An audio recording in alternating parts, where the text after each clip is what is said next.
What happens when a child is too brilliant for the world to handle? By 6, he had created his own language. By 9, he lectured at a university on 4-dimensional physics.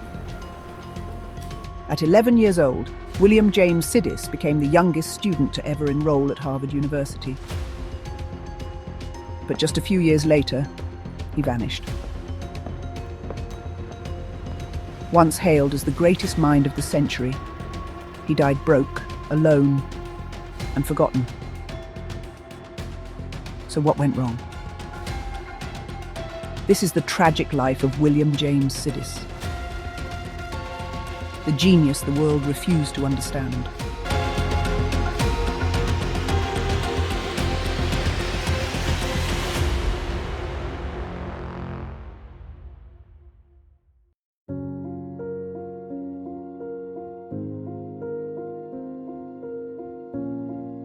William James Sidis was not just born.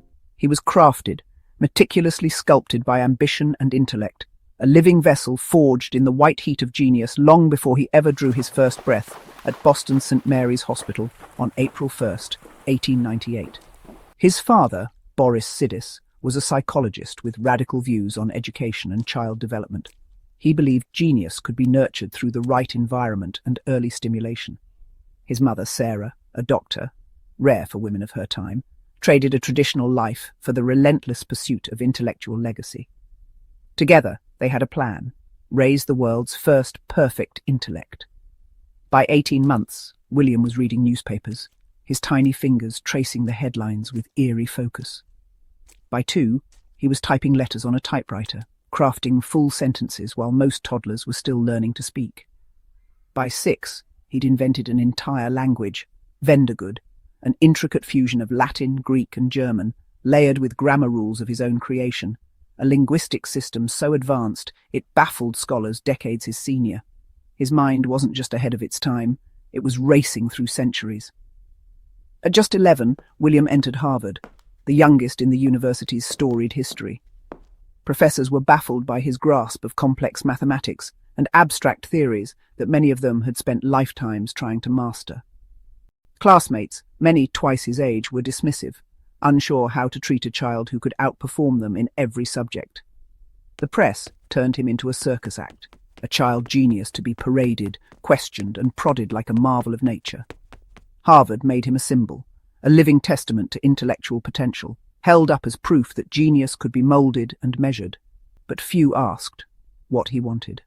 No one paused to wonder if the boy behind the brilliance longed for something simpler.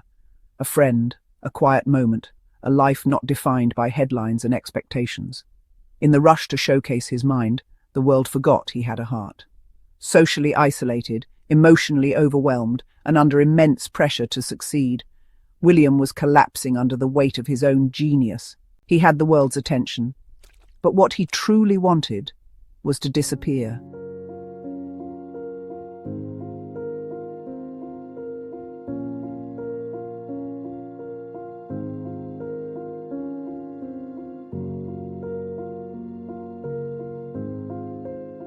By 16, he had finished Harvard, outpacing even the brightest minds the university had to offer.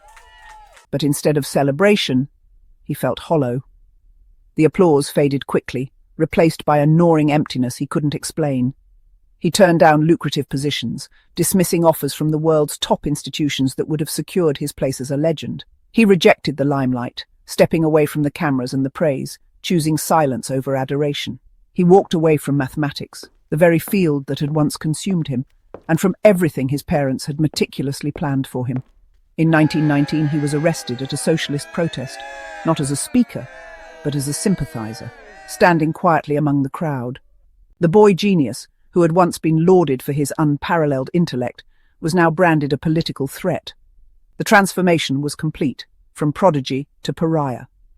To avoid scandal, his parents made a deal: either go to a mental institution where he would be locked away under the guise of treatment, or let them treat him privately, a quieter, more controlled form of confinement. For years, he lived in hiding, slipping through life like a shadow. He took menial jobs, never staying in one place too long, using fake names to ensure his past wouldn't catch up with him. No interviews, no equations, no flashes of brilliance to remind the world who he once was. Just solitude, a quiet, deliberate disappearance into the obscurity he had chosen, or perhaps had been forced into. In secret, he wrote a groundbreaking manuscript, exploring thermodynamics, entropy, and the reversal of time in the universe, a work that could have revolutionized science. It was ridiculed, dismissed as the ramblings of a mind long past its prime. Ignored and forgotten, left to gather dust in obscurity, just another relic of a bogged genius. And so, his most profound work languished in silence, never given the chance to ignite the minds it was meant to challenge. Years later, the press tracked him down. One journalist, pretending to be a friend, ingratiated himself into William's carefully constructed life, gaining his trust with the subtlety of a predator. He promised to protect William's privacy, to help him live in peace. But the truth was darker. The journalist, hungry for the scoop of a lifetime, betrayed him. Exploiting their connection to expose William's hidden life, he sued. He lost. Even the courts mocked his isolation. They said he was too famous to be forgotten.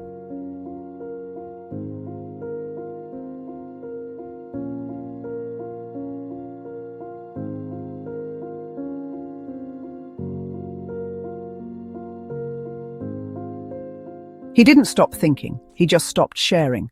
Under false names, Sidis wrote about time, the cosmos, human history, weaving complex theories that spanned across the universe, all from a room no bigger than a prison cell.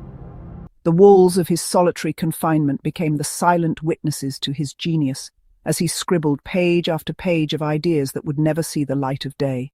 In his magnum opus, The Animate and the Inanimate, Sidis proposed a universe where time could reverse, where the very fabric of reality could bend in ways no one had dared to imagine. Entropy, the law that governs decay, the relentless force that drags all things toward disorder, could run backward.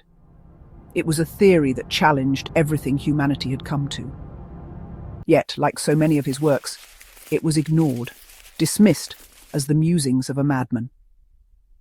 At 8, he created Vendigood, a constructed language blending Latin roots, Greek structure, and pure invention, a tool of intellect and escape.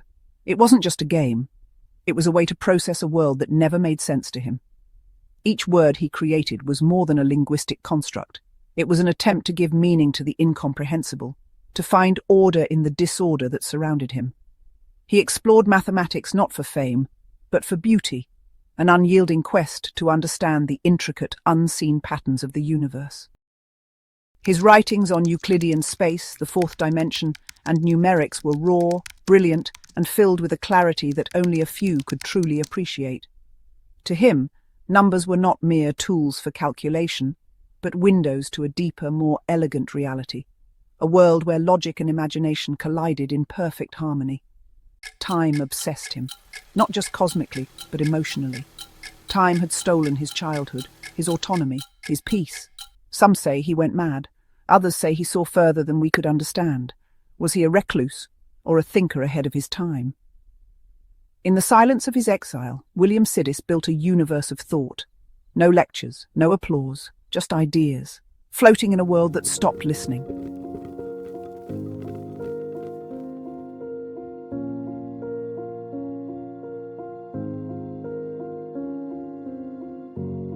In the end, William Sidis lived in obscurity, working menial jobs, moving from boarding house to boarding house, always just out of reach of the world that had once held him up as a prodigy.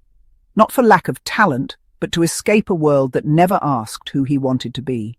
The expectations, the pressure, the relentless spotlight had broken something in him, and he chose anonymity over the constant weight of those demands. In 1937, the New Yorker mocked his fall from grace. Sidis sued them for invasion of privacy and won, but it wasn't vindication. It was proof of how much the world loved the myth and not the man.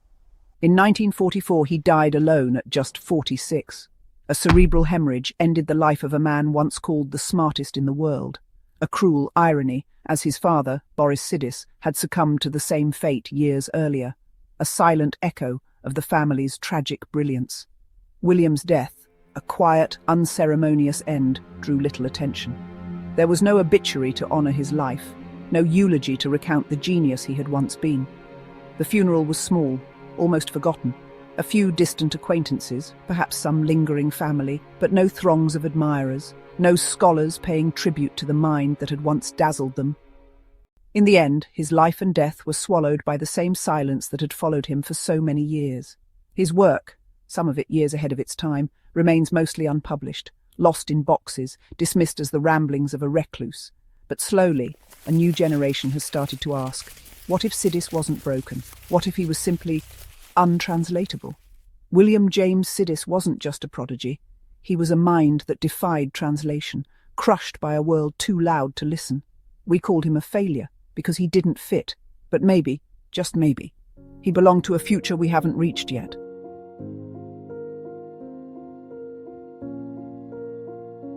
If you made it to the end, chances are something about this story resonated with you. If that's the case, liking the video helps more than you know, and it means the world to us. If this kind of story speaks to you, the kind that doesn't make headlines but lingers in the mind, this channel's where we keep digging. You can subscribe if you're curious where it leads next.